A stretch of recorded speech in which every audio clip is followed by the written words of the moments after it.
साडेतीन शक्तिपीठांपैकी महत्त्वाचं पीठ असणाऱ्या कोल्हापूरच्या श्री महालक्ष्मी मंदिरातही आजपासून नवरात्रोत्सवाला सुरुवात झाली आहे।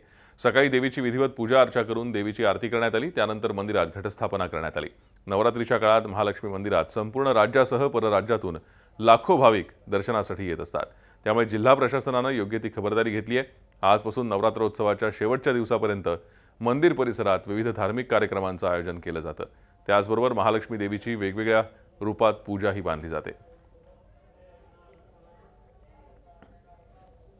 आता सकाळी पुण्यावाचन विधी आणि नांदी श्राद्ध विधी झालेला आहे आणि आता घटस्थापना झालेली आहे।